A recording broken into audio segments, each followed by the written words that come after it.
So as I mentioned, we launched our Impact 150 list just this year in the issue of the magazine. We have our beautiful Impact 150 award, and we partnered with Karma Wallet. Kedar spoke at our Silicon Valley event about a year ago, and we got to meet and hear about all the interesting data that you're aggregating about companies to help consumers make smarter choices, right? To help shop sustainably. So talk a little about, before you get into your slides, about our partnership, about what you've done about aggregating data and how you use that to help us create our Impact 150 list. Yeah, we're super excited to partner with Worth to put out this list. We started very much from a consumer lens, if you will. I personally just had a frustration. I was like, I'm spending all this money, investing this money, and I have no idea what kind of companies I'm supporting. But we knew the data was out there, whether it was in certificates or ratings agencies, sustainability reports, even just news media.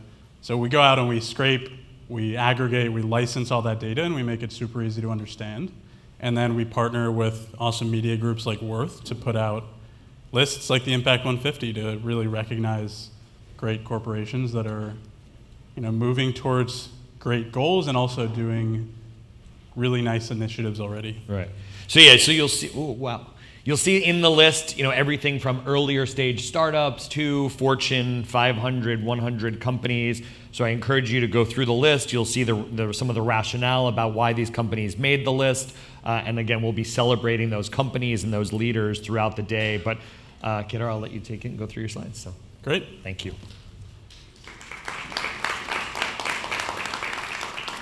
All right, thanks everyone for being here for breakfast this morning. Hopefully you guys are enjoying the coffee. The honey was surprisingly good. I don't know where that came from, but I'd like to find out. Okay, let's jump in. I've got just a few slides. I run a company called Karma Wallet. You can think of us as a sustainable fintech platform. So we enable consumers to get personalized rewards based on if they purchase from companies that share the same values that they do. So I just talked about all the different issues that we track that companies support or are working towards. And then we, as you'll see, we offer a bunch of different offerings, but at the core, it's a data platform with a fintech stack on top to integrate with banks, and then I'll talk about employers as well today. So, but before, let me see what my first slide is. Right. Before we even get into my slides, I wanted to ask the room a quick question. What's your best guess at the average lifespan of a mammalian species? What's that? Mean or median? Can't quite hear you. Mean or median? Mean.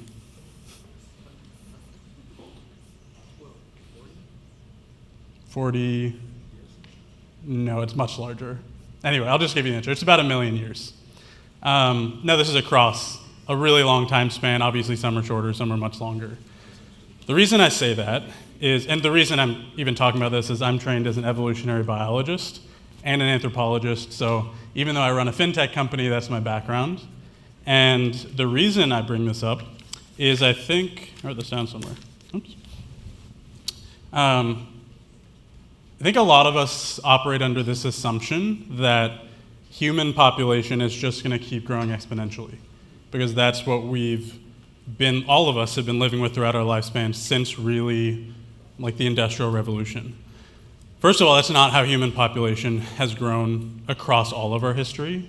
But second, I just wanted to make you guys aware that about 1 million years ago, our ancestors, who were the first species, right, to wield or be able to use fire, which I think a lot of us probably think of as one of the defining characteristics of humans, or at least our kind, our lineage.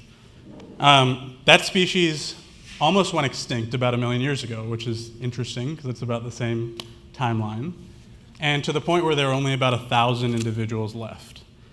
Now, that's 99% of that population that was wiped off, and luckily they continued. It ended up evolving into Homo sapiens. We're all here today, eating good food in a cool venue, yay.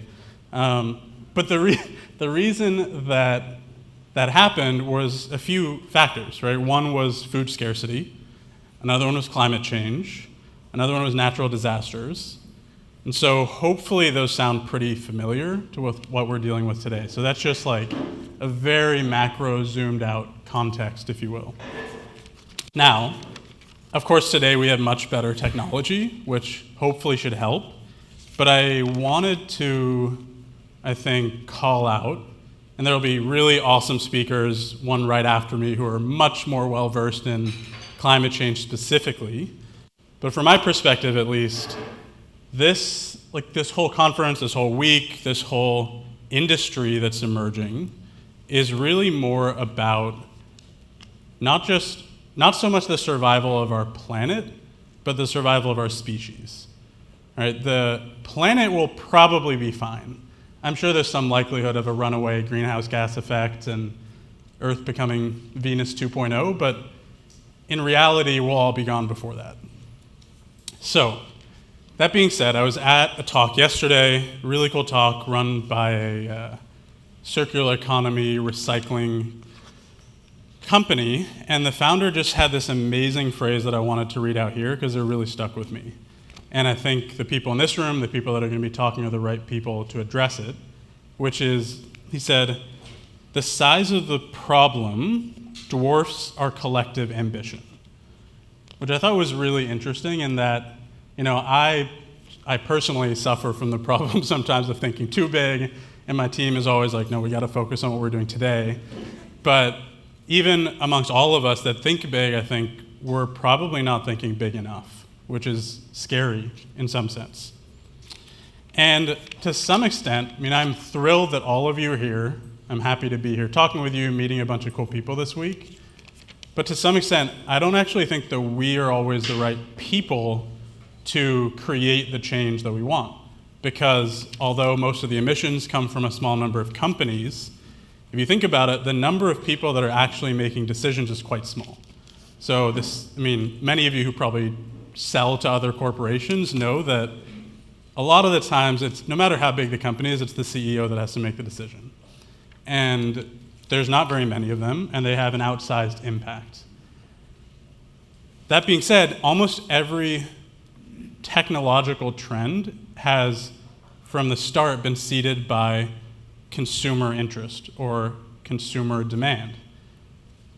So if you think about the number of people making decisions at companies with hundreds, if not thousands or millions of stakeholders, shareholders that they have to act on behalf of, compared to each of us at home as a consumer, just as a human, making decisions every day, we have for me, I have one stakeholder and two cats, and then for some of us, we have families, right?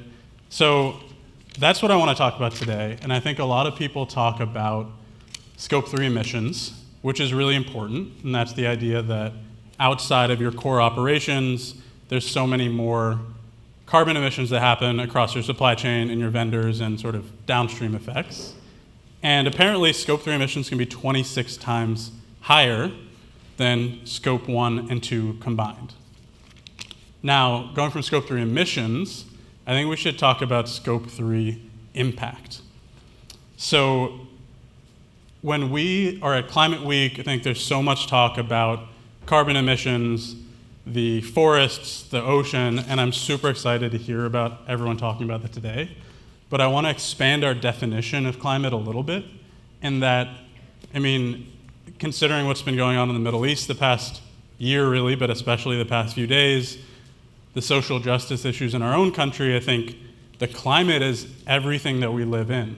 So it's the social climate, it's the economic climate, it's the environmental climate, and they're not distinct. They're all interconnected. So with that being said, what does Scope 3 impact look like? As we hosted a really cool breakfast with these folks from GlobeScan. It's a great research organization, and they put out a report recently that showed that 45% of people worldwide have already been impacted by climate-related natural disasters, which is insane, right? It's almost half of all of us, and I'm sure a lot of you have lived through hurricanes. I was stuck in Hurricane Harvey for a week with the flu, so that was fun. wildfires on the West Coast. And I think my perspective, at least, is to some extent, it's already a bit too late for a traditional top-down approach to solving these problems. Certainly important, but I think we have to marry that with bottom-up. So that's what I'm going to talk about today. And I think instead of continuing with this parasitic approach that we have on our planet, is just extracting, killing, there is an opportunity to move back to a symbiotic approach, which we've done before, which indigenous populations still do. And how does that relate to Karma Wallet? Okay, so we've talked a lot about sort of the macro climate, all of you, people across the world. Now I have a question which there are a lot of good answers to, and we'll see if somebody gets the right one as it pertains to what I'm talking about. What do we all share in common? Like, what do 100% of us share in common, even in this room? And I'm talking, I'll narrow it a bit, I'm talking professionally.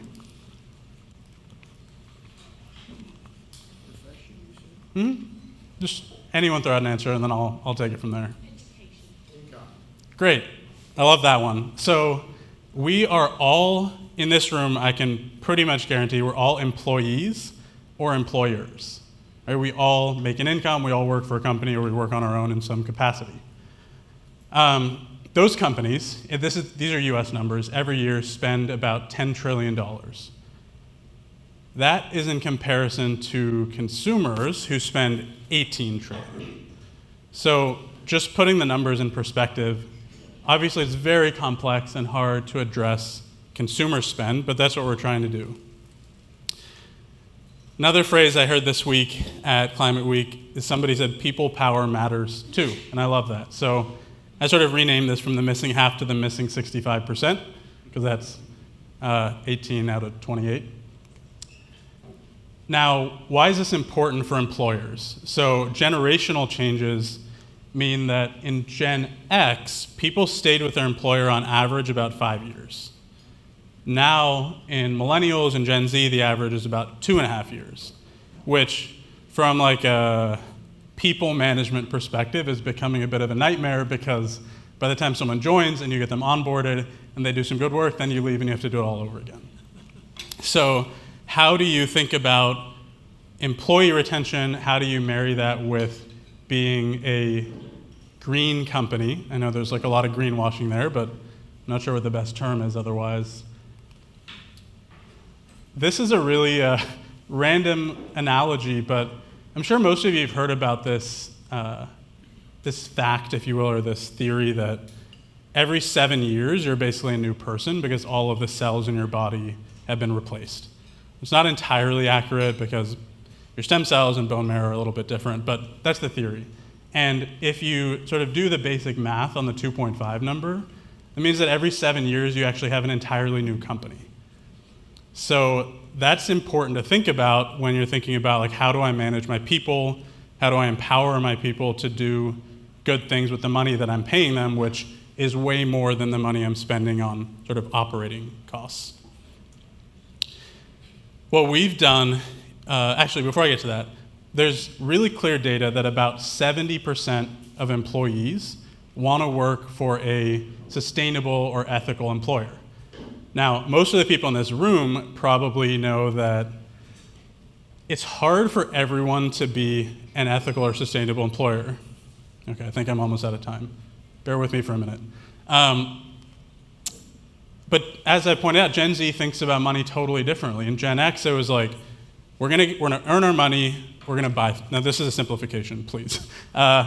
In Gen Z, we're gonna use our money to buy things. I'm a millennial, totally in the category of we're gonna use our money to experience things. And Gen Z, which I feel a little bit of, is we're not just gonna use our money to buy things, like we want those things to create real change. So if these are your employees, if they're leaving every couple years, how do you get them to stick around? How do you get them to think that, to believe that you are a sustainable company, even when every company can't be a climate tech company? So this is what we call financial wellness 2.0, which is that increasingly financial wellness is not just about money, it's about or about your own wealth, it's about how that money affects your community, your society, your environment. And these are the things that people care about and want to see. So I think the future of employee benefits looks very different. I mentioned we built a fintech platform. One of the ways we deliver that is that we allow companies to give employee rewards or employee bonuses on this debit card, which is a financial product. It comes with all these cool benefits, like it automatically donates money, you get a bunch of cash back, standard fintech components as well. And then what we talked about with Josh earlier, when you spend your money, you can actually see what the companies you're buying from are doing in the world. Standard fintech things, it's a digital wallet, it's a recycled plastic card. But this is the piece that I wanted to leave you with, is that the opportunity to give your employees what we call green benefits is really huge, in that by starting with offering rewards or paycheck deposits on a card like this, it actually comes with a whole ecosystem of products and services that we've built across different financial categories. So spend, save, donate, invest, whether you're doing that daily, monthly, yearly, whether you want to buy at a local restaurant and automatically donate a meal every time you do that, whether you want to install solar panels and get 20% off this $30,000 purchase. All of these benefits create a tremendous amount of value for employees. It makes them happier. It shows that you're committed to not just your own operations, but helping them in their own lives. And when people are empowered with the data and these benefits, they do create a change. So we've seen over 2 million purchases across our ecosystem, $300 million spent, and importantly, over 50% of people actually changed the way they buy based on seeing our data. So I think that's pretty cool. So lastly, before I head off the stage, I think to employers, I think you should demand more in terms of the benefits you're offering, and to employees, you should demand more from your employers about, I'm not just here to show up and work and make you money and you give me a paycheck, but we're all connected. And as an employer, you should help me try to do a little bit better in my personal life as well. So that was a very wide-ranging discussion. If you want to talk more about any piece of it, come find me after. We've got a really cool talk up next from Bill McKibben, who will talk about much more of the climate piece. And thanks for listening first thing in the morning.